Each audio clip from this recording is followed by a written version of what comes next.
좁고 협착한 복음 46번째 예수와 약속이라는 주제를 갖고 함께 하나님의 말씀 나누려고 합니다. 본문은 갈라디아서 3장 13절에서 22절까지 우리 같이 한 목소리로 하나님의 말씀 봉독하시겠습니다. 그리스도께서 우리를 위하여 저주를 받은 바 되사 율법의 저주에서 우리를 속량하셨으니 기록된 바 나무에 달린 자마다 저주 아래에 있는 자라 하였습니다.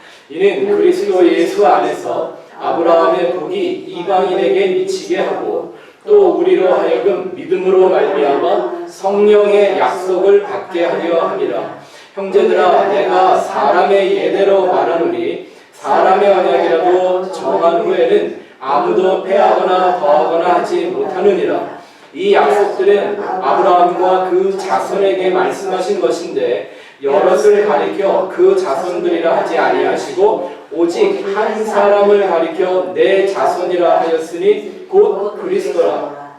내가 이것을 말하노니 하나님께서 미리 정하신 언약을 430년 후에 생긴 율법이 폐기하지 못하고 그 약속을 헛되게 하지 못하리라. 만일 그 율법이 율법에서 난 것이며 약속에서 난 것이 아니니라. 그러나 하나님이 약속으로 말미암아 아브라함에게 주신 것이라. 그런즉 율법은 무엇이냐? 범법함으로 더하여진 것이라. 천사들을 통하여 한 중보자의 손으로 베푸신 것인데 약속하신 자손이 오시기까지 있을 것이라.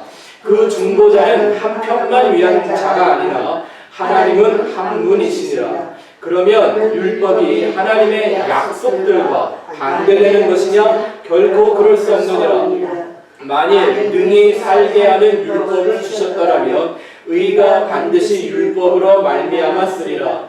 그러나 성경이 모든 것을 죄 아래에 가두었으니 이는 예수 그리스도를 믿음으로 말미암는 약속을 믿는 자들에게 주려 함이라. 아멘. 저희가 지난주에는 짤막하게 예수와 기도에 대한 말씀 상고해 봤습니다.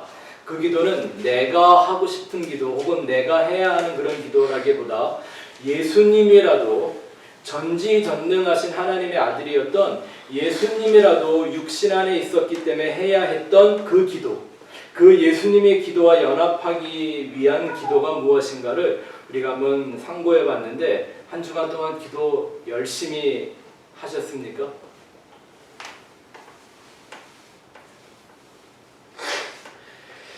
기도할 때 보이는 모습이 정말 내 영혼의 상태입니다.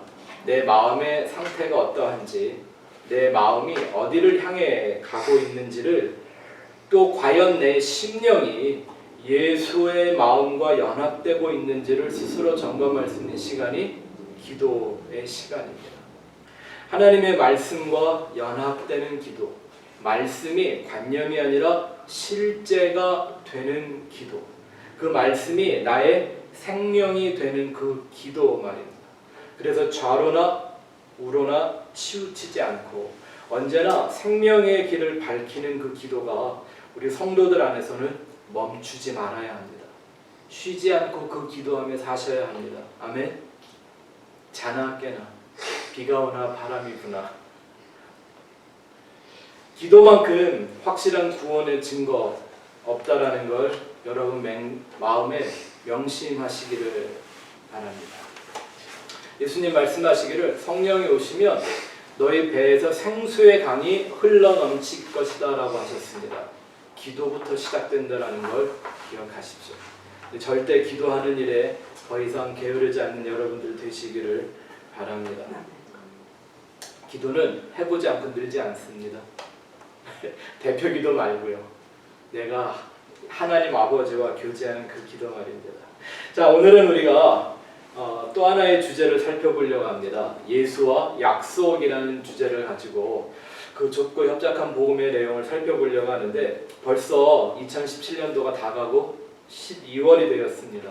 또 한 해가 지고 있는데 또 요 12월은 특별한 절기가 있죠.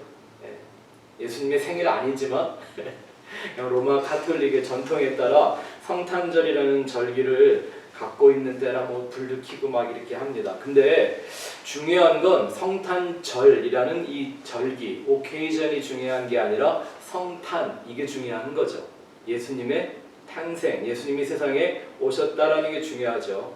하지만 성탄보다 더 본질적으로 의미 있는 말은 성육신이죠. 네?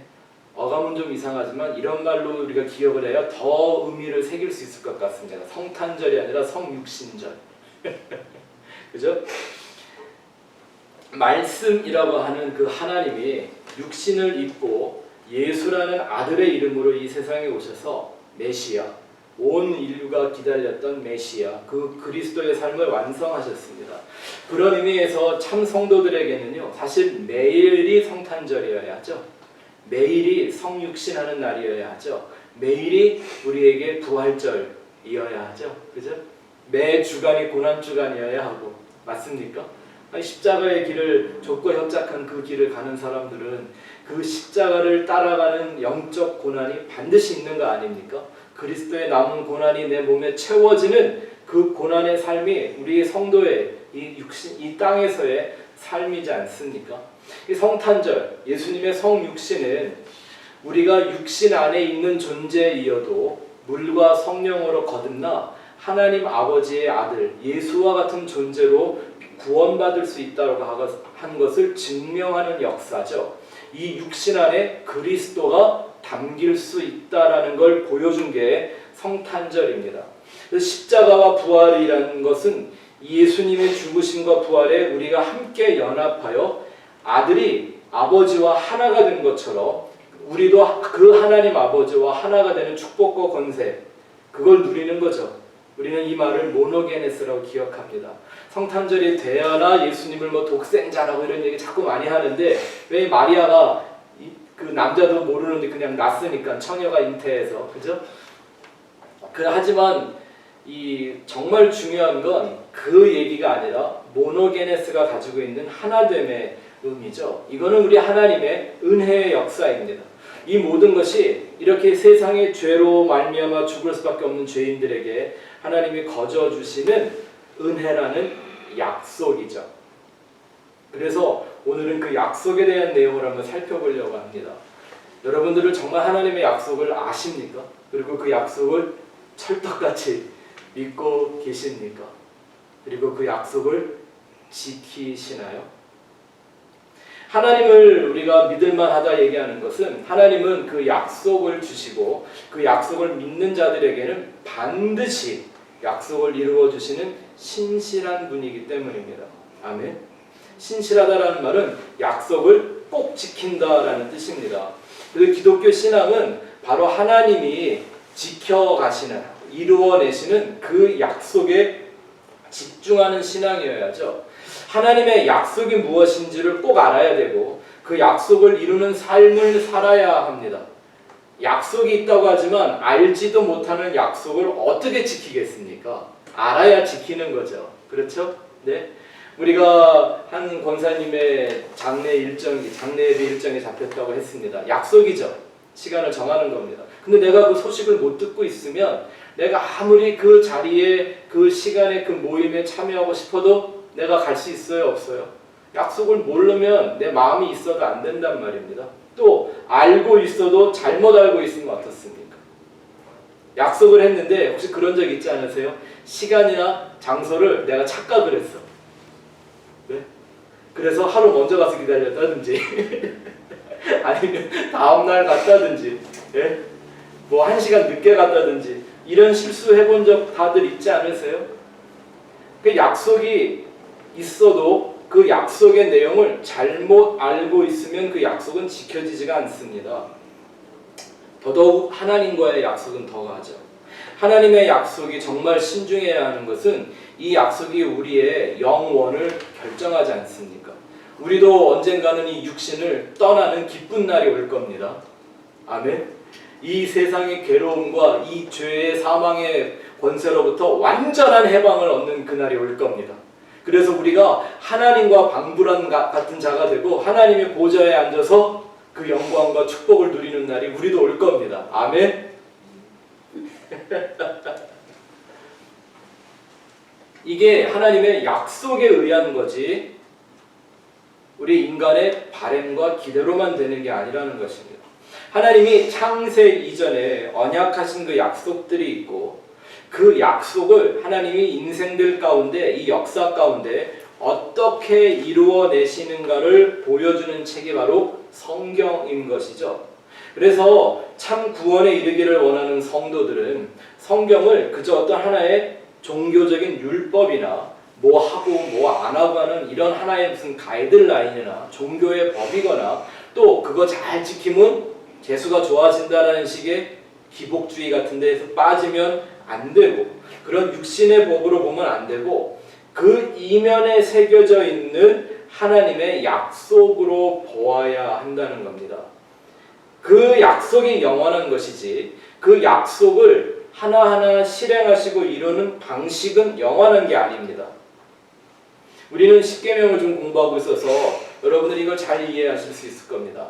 율법이라고 하는 명령, commandment이죠.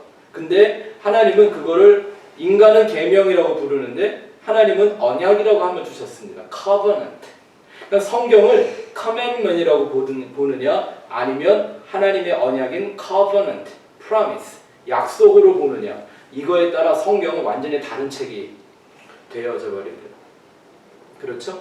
근데 하나님이 그 약속을 이루어 가시는 많은 방식들이 있는데 그 방식 자체가 진리는 아니란 말입니다. 예를 들면 이런 거죠. 이스라엘 백성들이 출애굽을 하고 광야 40년을 살다가 이제 때가 돼서 약속의 땅에 들어갈 때가 됐습니다. 하나님 뭐라고 그러셨어요?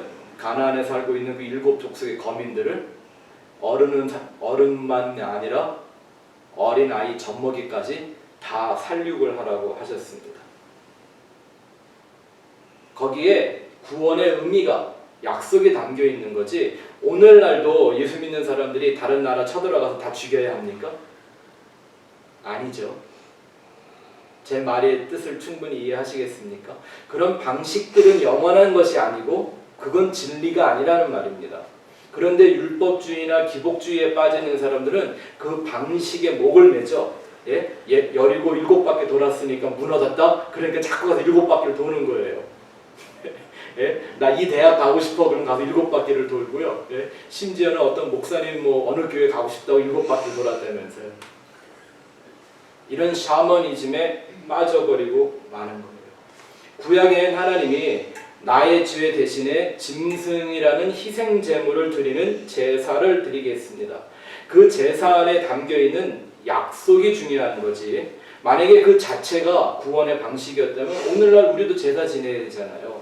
이렇게 빈손으로 오시면 안 돼요. 소 한 마리 뭐 하다못해 산비둘기라도 한 마리 잡아갖고 오셔야지. 아니면 밀가루라도 한 주머니 갖고 오셔. 이렇게 예배를 드려야지. 어디 그냥 이렇게 편하게 와서 예배 드려요. 그런 거는 하나님이 한때 그 약속을 이해시켜주고 사람들에게 그 안에 담겨있는 의미를 가르쳐주기 위해서 행하시는 방식들입니다. 근데 그 방식을 이해하지 못하면 그 방식이 진리라고 착각을 하면 이런 미신, 샤머니즘에 빠져버리고 말아요. 또 오늘날 기독교가 그렇게 변질되고 있는 거거든요. 그래서 하나님의 약속을 이해하고 그 약속을 탐구할 때 정말 중요한 조건이 하나가 있습니다. 그게 뭐냐면 진리와 같은 조건인데 전지하신 하나님이 하시는 약속이었기 때문에 모든 걸 다 아시는 하나님이 하신 약속이기 때문에 그 약속 자체는 절대 다른 어떤 요소로 변경되거나 수정되는 것이 아니라는 겁니다. 아멘? 네? 혹시 구약의 약속과 신약의 약속이 다릅니까? 구약은 옛날에 하신 약속이고 신약은 새로 하신 약속이잖아요. 올 테스멘, 뉴 테스멘. 그죠? 테스멘이 증언, 언약, 약속 이런 뜻이지 않습니까? 다른가요? 다르면 그게 하나님이 구약시대 때는 조금 실수를 하셨던 건가요? 하나님 완전한 하나님 아니라는 얘기잖아요. 그러니까 하나님의 약속이라는 건 창세 이전에 이미 결정하신 그 언약의 내용, 그 약속의 내용은 절대 어떤 방식으로도 수정되거나 변경되지 않으십니다. 오늘 우리는 본문의 말씀을 통해 그런 걸 살펴볼 겁니다. 또 전능하신 하나님, 전지전능할 때 전능하신 그 하나님은 지키지 못할 약속이 없으십니다. 아멘.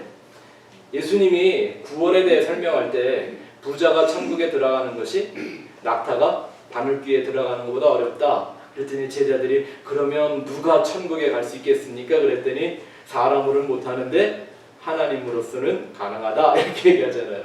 그건 누가 다 하시는 일이에요? 하나님은 지키지 못할 약속이 없다라는 거예요. 그래서 그 약속은 잘 들으셔요. 절대 개별적이거나 시대적이지 않습니다. 사람에 따라 그 약속이 다르게 주어지거나 사람에게 따라 또한 시대에 따라 문화에 따라 전통에 따라 하나님이 다르게 역사하시지 않습니다. 예를 들어 하나님이 한국 교회에다가는 이렇게 하시고 미국 교회에다가는 이렇게 하고 저기 유럽에 있는 교회에다가는 이렇게 하시고 그럴까요?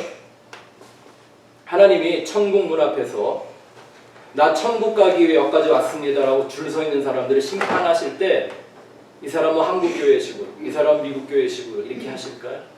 장로교식으로, 침례교식으로 이렇게 하실까요? 너는 옛날에 몇백 년 전에 믿었으니까, 너는 2000년도에 믿고 왔으니까 이렇게 세대의 구별을 두실까요? 절대 그럴 수 없다라는 거예요. 그 하나님의 약속이 곧 말씀이고 그 약속이 진리이기 때문입니다. 그래서 성경은 하나님을 부를 때 이렇게 자주 하죠. 아브라함의 하나님, 이삭의 하나님, 야곱의 하나님 이렇게 부릅니다. 그 공통점이 뭡니까? 다 이 3대잖아요. 그죠? 아브라함이 이삭을 낳고 이삭이 야곱을 낳은 거잖아요. 아니죠. 사라가 이삭을 낳고 리브가가 야곱을 낳은 거죠. 근데 아무튼 남자들의 조건이니까 씨가 중요한 거죠. 어느 배로 나왔냐가 중요한 게 아니라 공통점이 뭐냐면 하나님의 은혜로 말미암아 하나님이 그냥 어느 날 하나님 없이 살던 인생들에게 그냥 찾아오신 거예요. 은혜로 그들에게 구원을 약속하십니다. 그리고 그들의 삶을 구원의 길로 인도해내세요. 그러니까 자꾸 죽음의 상태로부터 그들을 건져내세요. 떠나라고 하세요. 끄집어내세요. 그래서 점점 생명에 가까이 가게 하십니다. 그러면서 결국은 하나님의 때에 그 약속을 성취해 주십니다. 아브라함 같은 경우는 100세에 기적적으로 아들을 얻었습니다. 이삭은 에서와 야곱의 아버지가 됩니다. 에서와 야곱이라는 건 그냥 단지 쌍둥이 얘기가 아니에요. 하나님이 그랬죠. 태중에 두 국민이 있다. 이거를 그냥 성경적으로 말하면 두 부류의 사람이 있는 거예요. 어떤 사람? 선택받은 사람, 선택받지 못한 사람. 재밌는 게 사람은 누가 좋았죠? 에서와 야곱 중에? 에서가 좋았잖아요. 에서는 싸움도 잘하고요, 사냥도 잘하고요, 힘도 세고요, 남자다웠던 상남자였단 말이에요. 야곱은 집에서 엄마 침 앞에서 요리하는 거 좋아하다.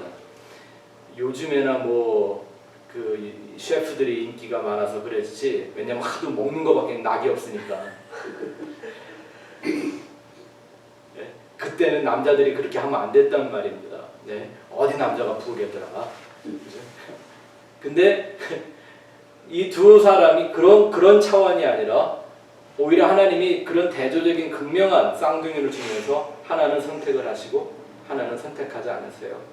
이상하게 세상에서 잘났다고 하는 사람을 선택하지 않으시고 세상에서 못났다는 야곱을 선택하시 이런 얘기가 나오는 거죠. 또 이 야곱은 이스라엘의 시조가 됩니다. 근데 이 사람들이 다 살펴보면 약점이 있고, 그죠? 실수가 있고. 나중에 우리 천국 가보도 한번 해보세요. 아브라함 앞에 가서 한번 아브라함의 눈을 이렇게 한번 쳐다보세요. 되게 민망해 할걸요. 왜냐하면 저게 내가 마누라 2번 팔아먹은 거 알고 왔구나. 이럴 거란 말이에요. 네. 실수도 참 많은 사람들이었어요. 죄도 많이 한 사람들이었어요. 무슨 완전한 믿음을 갖고 있던 사람들도 아니었어요. 그런데 놀라운 건 하나님이 선택하고 약속을 준 사람들에게는 그들의 약함과 부족함과 그들의 실수에 상관하지 않고 하나님의 약속, 모든 약속을 다 이루어 주셨다라는 겁니다. 특히 야곱과 같은 사람은 어떤 사람이에요? 이 아브라함, 이삭, 야곱 세 중에 하나가 이 야곱은 정말 그 중에 제일 못나고 야비한 인간이죠. 어떻게 아브라함의 손자 중에 이런 인간이 있었을는지 참 모르죠. 너무너무 이기적이고 계산적이고 야비하다고까지 해석되는 인물입니다. 그런데도 하나님이 어느 날 꿈속에 찾아와 약속을 주십니다. 그리고 그거를 야곱에 상관없이 하나님이 야곱을 통해 이루어내십니다. 이것을 우리는 은혜라고 합니다. 아멘. 하나님에게 붙들린 사람들은 이 은혜의 약속을 벗어날 수가 없습니다. 그러니까 빨리 항복하는 게 현명합니다. 자, 그 얘기가 창세기 28장에 나와 있는데 한번 같이 볼까요? 창세기 28장 13절 15절 하나님이 야곱에게 하시는 약속이 있는 거 잘 읽어봅시다. 시작. 또 본즉 여호와께서 그 위에 서서 이르시되 나는 여호와니 너의 조부 아브라함의 하나님이요 이삭의 하나님이라. 내가 누워있는 땅을 내가 너와 내 자손에게 주리니 내 자손이 이 땅의 티끌같이 되어 내가 서쪽과 동쪽과 북쪽과 남쪽으로 퍼져나갈 것이며 땅의 모든 족속이 너와 내 자손으로 말미암아 복을 받으리라. 내가 너와 함께 있어 내가 어디로 가든지 너를 지키며 너를 이끌어 이 땅으로 돌아오게 할지라. 내가 내게 허락한 것을 다 이루기까지 너를 떠나지 아니하리라 하심지라. 아멘. 하나님은 이 동일한 이 약속을 3대에 이르러 그 약속을 하시고 지키시는데 말은 조금씩 다른 것 같고 주신다고 하는 게 조금씩은 다른 것 같지만 내용은 동일하죠. 이런 거예요. 내가 너를 불렀다. 그죠?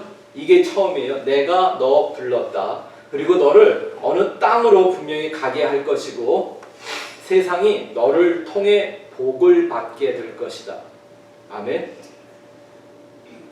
여러분 이 하나님을 믿는 게 너무 중요한 게 그 아브라함의 하나님, 이삭의 하나님, 야곱의 하나님이 지금 우리의 하나님이잖아요. 맞습니까? 네? 우리 유 집사님의 하나님, 이 집사님의 하나님, 김 집사님의 하나님이잖아요. 그래도 다 다르네 또. 네? 이게 우리 하나님이기 때문에 우리가 그 하나님을 그 약속을 나의 약속으로 믿게 되는 거죠. 근데 이 약속들을 십자가의 도를 아는 이들이라면 이 약속의 내용이 이게 구원의 내용이구나라는 걸 금방 알 수 있죠.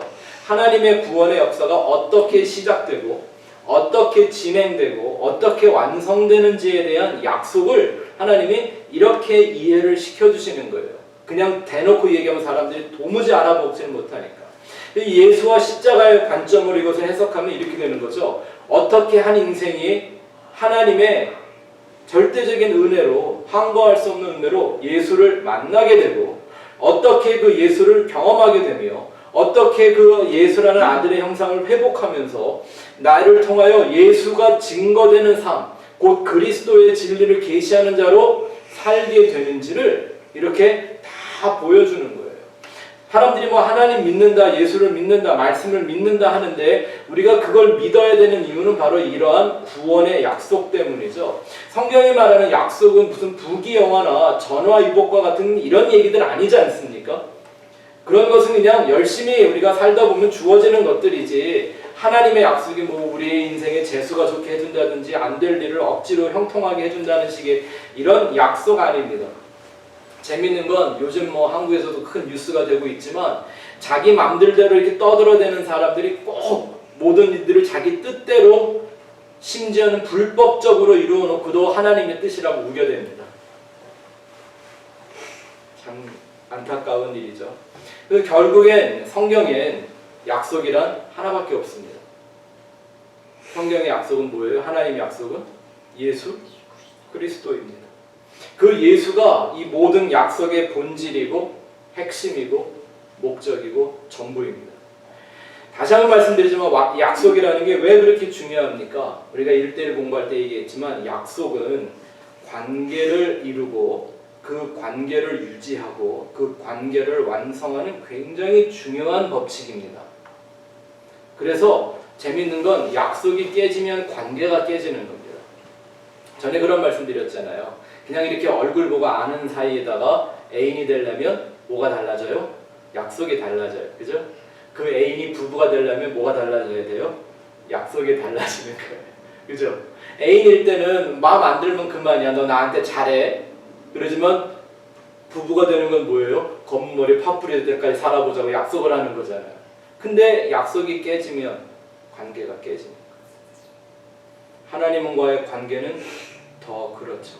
우리 인생이 이렇게 짐승 같고 그냥 흙덩어리 같은 인생이 하나님이라는 창조주와 관계를 맺을 수 있는 유일한 근거는 약속에 있습니다. 그 약속. 하나님이 하신 약속. 그래서 하나님과 우리 인생의 관계를 표현할 때 굳이 하나님과 사람 이렇게 얘기 안 하고 아버지와 아들이라는 관계로 설명하고 신랑과 신부라고 하는 관계로 자꾸 설명을 해내는 겁니다. 오늘 우리가 본 이 본문이 긴 본문이 이것을 설명하는 내용인데요. 잘 보시면 세 가지 단어가 계속 반복됩니다. 뭐냐면 율법, 약속, 그리스도. 이 세 단어가 이 본문의 중요한 말씀인데 여러분들 아시는 것처럼 바울은 한때 지독한 바리새인 율법주의자였습니다. 스스로 나는 율법의 의로는 흠과 티가 없었다고 자부하는 사람이었습니다. 그 당시에 율법 항목이 몇 개였는지 기억하세요? 2134개나 되는 항목을 만들어 놨다는데 그걸 하나도 실수가 없이 지켰대요. 그냥 하는 말이겠죠. 일단 그 말은 못 믿겠어. 바울이 하는 말이 다른 말은 다 믿는데 그 말은 못 믿겠어요. 아무튼 뭐 그랬다 치고요. 뭐 지켰다 그래 상관없는 거니까. 정말 얼마나 지독한 바리새인인지 알 수 있는 또 다른 장면이 스데반 집사를 다 사람들이 막 돌로 쳐 죽이려고 할 때도 누구한테 물어봐요? 바울의 승인을 얻고 싶어해요. 네가 죽여도 된다 그러면 우리가 죽일게. 이 정도였으니 바울이 바리새인 중에도 바리새인이었다는 걸 알 수 있죠. 왜 그랬을까요? 율법과 약속을 혼동했기 때문에. 율법과 약속, commandment과 covenant를 혼동했기 때문입니다. 그 율법이라는 가짜 약속을 버리고 은혜라고 하는 진짜 약속을 붙잡아야 된다는 것을 바울은 예수를 만나고 난 후에나 깨닫게 됩니다. 만일 예수가 바울을 찾아가지 않았으면 바울은 그냥 그대로 살다 지옥 갔겠죠. 그냥 성경의 박사도 소용없는 거예요. 뭘 모르면 예수라는 약속을 가지지 않으면. 그 약속이 나를 하나님의 나라로 인도하는 것이지 내가 갖고 있는 의와 지식이 아니더라는 겁니다. 자, 오늘은 제가 이 구절들을요 두 구절씩 나눠서 한번 강해를 해드리려고 하는데 한번 잘 보시기 바랍니다. 13절 14절을 읽어보죠. 먼저 13절 14절 시작. 그리스도께서 우리를 위하여 저주를 받은 바 되사 율법의 저주에서 우리를 속량하셨으니 기록된 바 나무에 달린 자마다 저주 아래에 있는 자라 하였습니다. 이는 그리스도 예수 안에서 아브라함의 복이 이방인에게 미치게 하고 또 우리로 하여금 믿음으로 말미암아 성령의 약속을 받게 하려 합니다. 아멘. 여기에 정말 기막힌 약속이 하나 기록되어 있죠. 뭐예요? 예수님이 하나님의 약속을 지키기 위해 우리를 위해 나 대신 저주를 받으셨다는 겁니다. 내 저주를 예수님이 다 받아내신다는 것이 약속이었다는 거고요. 이걸 아브라함의 복이라고 설명하고 있습니다. 아니 아브라함이 말씀이 기록된 창세기를 읽어보면 거기 뭐 예수나 그리스도 이런 말 단어가 하나나 있어요? 뭐 저주 이런 얘기 하나나 있나요? 구원 이런 얘기 있어요? 없어요. 그런데 바울은 우리가 말한 것처럼 방금 아브라함의 하나님, 이삭의 하나님, 야곱의 하나님 얘기했던 것처럼 이게 다 뭐의 계시였다? 예수 그리스도에 대한 계시였다라고 말하면서 그걸 아브라함의 복이라고 말합니다. 아브라함의 복이 바로 그리스도 예수 안에 있었던 것이다 라고 합니다. 그러니까 여러분 여기서 이런 거를 여러분이 좀 잘 마음에 새겨두시면 좋아요. 이렇기 때문에 아브라함의 복을 절대 예수 밖에서 풀면 안 되는 거죠. 아브라함은 그냥 기독교가 말하는 축복의 대명사 아니에요. 그죠? 그냥 무조건 아브라함처럼 복 받아라. 뭐 그냥 동으로 가도 잘 되고 서로 가도 잘 되고 네? 뭐 나를 통해 모든 세상이 다 막 복 받는다. 너는 복의 근원이 될지라. 막 이래도 복의 대명사 아니에요. 복의 아이콘 아니에요. 근데 그 복이 어디 안에 있는 복이래요?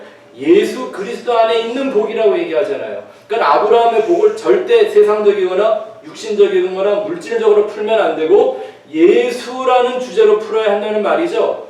세상의 형통이나 번영으로 해석하면 안 된단 말입니다. 또 그에게 주어진 이 약속이 재밌는 것은 약속의 땅에서 얻게 되는 아들에 대한 얘기입니다.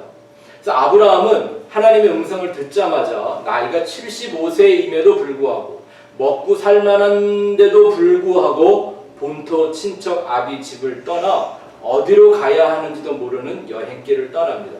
그게 히브리인이 되는 겁니다. 히브리라는 말이 여행자, 방랑자거든요. 그러니까 성도들을 이 세상의 나그네와 행인이라고 부르는 게 그게 히브리라는 말입니다. 네? 그렇게 끌어내십니다. 그래서 결국 하나님의 기적으로 100세의 아들을 해산하는 삶을 살아갑니다. 근데 아브라함 이전에 스토리는 좀 다르지만 내용은 똑같은 삶을 살았던 사람이 이미 하나 있었죠. 아브라함보다 조금 더 유명한 사람. 온 애들도 아는 사람. 노아 할아버지. 뭐 때문에요? 방주 만들었잖아요. 그죠? 노아 그 가족들입니다. 물론 배경이나 방식은 다르지만 그 안에 흐르는 구원의 약속 똑같죠. 사람들이 미쳤다고 조롱하고 손가락질 하는데도 불구하고 자기를 끝까지 부인하며 하나님의 약속을 붙들고 120년 동안 방주를 짓습니다. 그 방주는 누구를 계시하는 것? 예수를 계시하는 것이잖아요. 그래서 그 방주가 완성된 날, 이 말이죠. 내 안에 예수 그리스도가 완성된 날 세상엔 심판이 임하는 겁니다. 그리고 그 예수를 가진 자만 구원 얻는 거죠. 어디 안에서? 예수 안에서. 그래서 예수님이 진짜 이 세상에 오셨을 때 툭하면 바다 위를 걸어다니는 모습을 보여주는 겁니다. 내가 그 방주야 이러면서. 네? 왜 예수님이 쇼하고 싶어서 그러셨겠어요? 아니면 급해서 물로 뛰어다니셨겠어요? 뿐만 아니라 이 구절에 보니까 그 아브라함의 복을 성령의 약속이라고 말합니다. 거기다 밑줄을 그어놓으세요. 성령의 약속. 성령 곧 진리의 영이죠. 그러니까 성령의 약속, 진리의 영을 우리에게 주신다라는 겁니다. 그래서 성령의 사람들, 성령 충만한 사람들은 이 예수와 십자가의 진리에 사무친 사람들을 말하는 거죠. 그들은 모든 것을 예수를 통해 봅니다. 예수의 눈으로 보고 예수의 귀로 듣고 예수의 말을 합니다. 이 사람들은 예수만이 자기 영혼의 생명의 떡이고 생수가 되어진 사람들입니다. 15절 16절을 보죠. 시작. 형제들아 내가 사람의 예대로 말하노니 사람의 언약이라도 정한 후에는 아무도 패하거나 더하거나 하지 못하느니라. 이 약속들은 아브라함과 그 자손에게 말씀하신 것인데 여럿을 가리켜 그 자손이라 하지 아니하시고 오직 한 사람을 가리켜 내 자손이라 하셨으니 곧 그리스도라. 자, 바울은 지금 그 아브라함의 복이 곧 그리스도에 대한 계시임을 다시 언급합니다. 왜 자꾸 반복하냐 하면요, 이게 자신이 옳다고 생각했던 그 율법주의자들이 아무리 말을 해도 다 안 믿으려고 하니까 얘기하고 또 하는 거예요. 오늘날도 다르지 않습니다. 이렇게 세상적으로 변질된 기독교에 빠진 사람들은요, 이렇게 자꾸 말해줘야 되는데 말해줘도 안 들으려고 그래. 듣기 싫어해요 오히려. 근데 어떻게 해요? 그래도 계속 말해줘야지. 말씀이 그랬잖아요. 전하는 자가 없으면 어찌 듣겠으며. 듣든지 아니 듣든지 그 말이 때를 얻든지 못 얻든지 이 말이거든요. 그냥 듣기 싫어해도 뭐 해야 돼요? 자꾸 말해줘야 돼요. 그러다 보면 어떻게 될까요? 미움받겠죠? 핍박받고. 그게 우리가 예수처럼 사는 거잖아요. 아닌가요? 아니 예수님 닮고 싶다고 다 그러면서 어쩌면 예수님처럼 핍박은 안 받으려고 그래요. 예수의 십자가간의 사명이라고 그러면서 내 영광이라고 말하면서 절대 십자가의 길은 가지 않으려고 결과는 뻔하죠. 자, 근데 지금 그 얘기를 하려고 그러는 게 아니라 여기 재밌는 게 뭐냐면 아브라함이 이스마엘도 낳고 이삭도 낳았잖아요.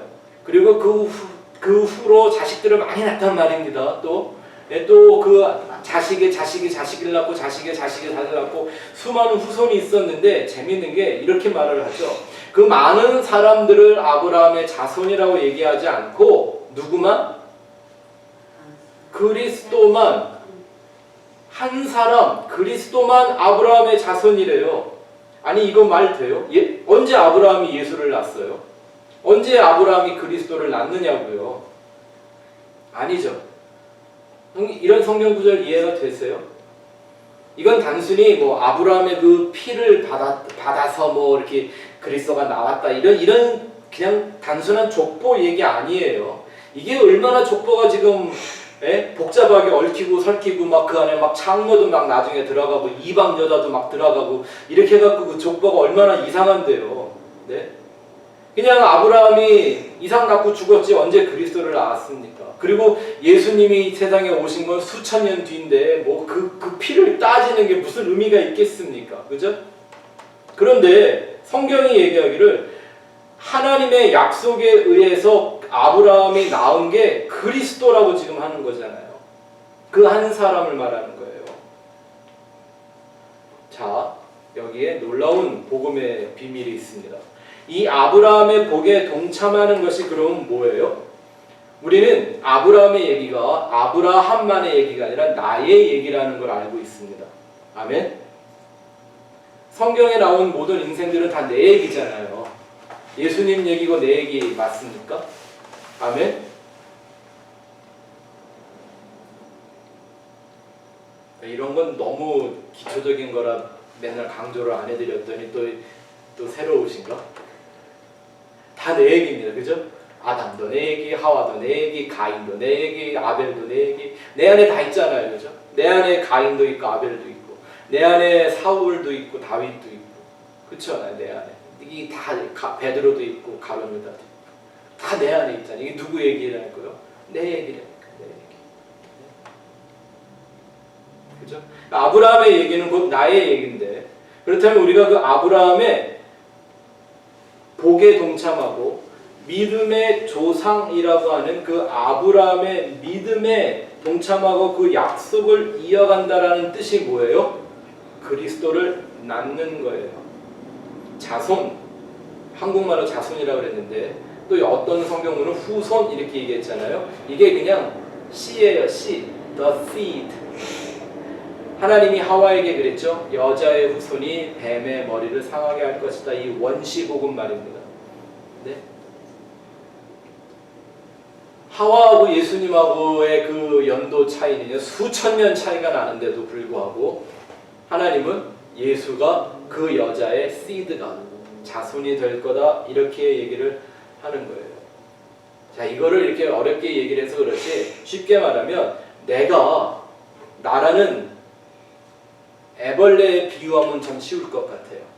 내가 땅에 지금 이렇게 애벌레처럼 있다가 이 애벌레가 죽으면 안에서 태어나는 게 뭐예요? 뭐 나비도 태어나고 잠자리 태어나고 이렇게 하는 것처럼 내가 애벌레로 죽고 옛 자아가 애벌레로 죽고 예수의 형상으로 회복되는 것 이게 내가 그리스도를 낳는 거예요. 맞습니까?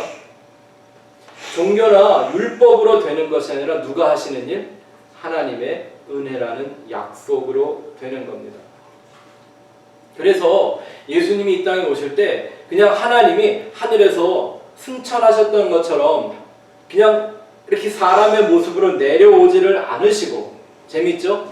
아니 과거에는 그렇게 나타나신 적이 많아요. 아브라함이 만났던 멜기세덱, 여호수아가 만났던 군대 장관, 뭐 선지자 호세아, 에스겔 이런 사람들이 만났던 여호와의 사자 이렇게 나타나실 수 있는데 굳이 이 땅에 예수라는 아들로 올 때는 사람의 몸을 여자의 몸을 빌어서 세상에 해산되는 장면을 굳이 보여주시는 거예요. 아니 그렇게 안 태어나시면 안 됐을까요? 구약에 얼마든지 그렇게 활동하셨던 예수님이 그 아들이 왜 굳이 그 불편한 인간의 몸에 들어가 10달을 있다가 그 배 찢고 나와서 응애하고 어린애하고 똥오줌 못 가리던 이런 삶을 살고 병들고 배고프고 하는 이런 삶을, 인간의 삶을 사는 모습을 보여주냐는 말이죠. 잘 보세요. 여자가 하나님의 은혜로 예수를 잉태하여 해산하는 거예요. 이게 누구 얘기죠? 이게 성도의 얘기고 교회에 대한 약속이잖아요. 아멘. 그래서 그 예수를 잉태하고 낳았던 여자 이름이 뭐죠? 마리아예요. 근데 재밌는 게 예수님이 십자가에서 죽으실 때 그 십자가 주위에 있던 여자들의 이름이 다 뭐예요? 또 다 그게 마리아예요. 무슨 마리아가 그렇게 많아요? 이름이 네 사람, 네 마리아가 있죠. 네? 예수님의 어머니였던 마리아, 또 이모였던 마리아, 유명한 막달라 마리아, 또 글로바의 아내 누군지 잘 모르겠어요. 근데 하여튼 그 마리아가 있대요. 웬 마리아 투성이에요? 예수 낳는 마리아 말입니다. 성모 마리아 말고. 네? 그 마리아라는 이름은 헬라식 이름이죠. 그릭 이름이 이제 마리아인데요. 히브리 이름으로는 뭐라고 하는지 아세요? 히브리로요. 마리아랑 똑같은 이름을 가졌던 사람이 있죠. 모세의 누이였던 미리암이 마리아예요. 그 이름을 아람어로, 당시 예수님이 사용했던 아람어로 하면 그게 마리암이에요. 그걸 헬라어식으로 마리아라고 하는 건데요. 이 마리아라는 이 미리암이라는 히브리어 글자가 어떻게 되냐면 하나님의 말씀, 맴이라고 하는 두 글자가 지팡이로 연결되어져 있는, 라멧으로 연결되어 있는 말이에요. 그게 마리아예요. 미리암. 하나님의 말씀을 내게 연결해주는 지팡이, 이런 뜻이거든요. 그러니까 결국 그들이 다 교회와 성도의 표상인데 예수 잉태하고 예수를 해산하고 예수를 위해 살다가 예수의 죽음으로 구원받는 한 사람의 얘기란 말입니다. 그러니까 아브라함도 일생을 살다가 결국 자기가 해산한 건 육적으로는 이삭을 낳은 거지만 누굴 낳은 거예요? 하나님의 구원의 약속인 그리스도를 낳는 거예요. 자, 17절 18절부터 시작. 내가 이것을 말하노니 하나님께서 미리 정하신 언약을 430년 후에 생긴 율법이 폐기하지 못하고 그 약속을 헛되게 하지 못하리라. 만일 그 유업이 율법에서 난 것이면 약속에서 난 것이 아니니라. 그러나 하나님이 약속으로 말미암아 아브라함에게 주신 것이라. 여기 뭐 430년 이런 얘기가 있는데 이건 뭐 성경의 난해 구절 중에 하나입니다. 뭐 해석이 분분한데요. 뭐 그런 건 다 중요한 게 아니라 중요한 건 율법보다 언약, 약속이 먼저 주어졌다라는 점을 강조하는 거죠. 네? 그래서 약속이 주어졌는데 하나님이 계속 인생들에게 율법을 더해주셨던 까닭이 뭐예요? 약속을 이해하지 못하고 깨닫지 못하는 것을 성경이 죄라고 하잖아요. 그래서 자꾸 그 죄의 문제를 해결하고 약속을 깨닫게 하시기 위하여 율법이 더해졌다라는 걸 그 다음 구절부터 강조를 합니다. 19절 20절 시작. 그런즉 율법은 무엇이냐? 범법함으로 더하여진 것이라. 천사들을 통하여 한 중보자의 손으로 베푸신 것인데 약속하신 자손이 오시기까지 있을 것이라. 그 중보자는 한 편만 위한 자가 아니라 하나님은 한 분이시니라. 율법이 뭐 때문에 주어졌다고요? 자꾸 죄를 지니까 인생들이. 예? 거기서 말하는 죄는 그냥 무슨 도덕적인 죄 이런 죄가 아니라 하나님의 약속 그 언약을 깨닫지 못하고 자꾸 곁길로 자기 길로 가는. 그러잖아요. 이사야 53장 말씀에 우리는 다 양 같아서 그릇 행하여 각기 제 길로 갔거늘. 그게 죄인데 관역을 벗어나고 목적지를 찾아가지 못하는 게 죄인데 그걸 돌아오기 위해서 하나님 자꾸 율법을 더해주셨대요. 근데 어떻게 오늘날 세상은 그 율법을 세상에서 형통하는 방식으로 가리키고 있느냐고요.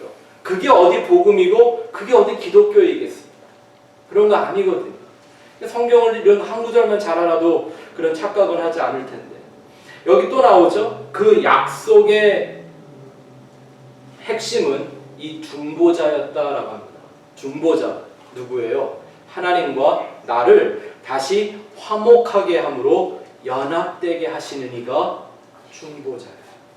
막힌 담을 허는 거예요. 하나님과 인생에 가라막혔던 그 휘장을 찢어버리는 거예요. 그래서 다 누구의 모습으로 아버지 앞에 서게? 아들 예수의 모습으로 앞에 서는 것입니다. 자, 마지막 21절 22절 볼까요? 시작. 그러면 율법이 하나님의 약속들과 반대되는 것이냐? 결코 그럴 수 없느니라. 만일 능히 살게 하는 율법을 주셨더라면 의가 반드시 율법으로 말미암았으리라. 그러나 성경이 모든 것을 죄 아래에 가두었으니 이는 예수 그리스도를 믿음으로 말미암는 약속을 믿는 자들에게 주려 함이라. 아멘. 그렇다고 율법과 약속이 반대냐? 아니다. 어떻게 해요? 왜죠? 한 방향으로 가는 거예요. 율법은 우리를 하나님의 은혜, 그리스도에게로 초청해주는, 끌고 가는 몽학선생, 초등교사라고 말했죠. 예? 마치 프라이빗 투어가 우리가 모르는 거 가르쳐주는 것처럼 그거 하는 게 율법이래요. 그러니까 같은 방향으로 가고 있는 거죠. 같은 목적을 하고 있는 거죠. 하지만 율법 자체 안에는 구원이 있다 없다. 율법으로는 누구도 의로워질 수가 없습니다. 아멘. 그러니까 복음을 아는 사람과 모르는 사람의 가장 큰 차이가 뭐냐면 나를 율법적으로 자랑하느냐 안 하느냐를 보면 알아요.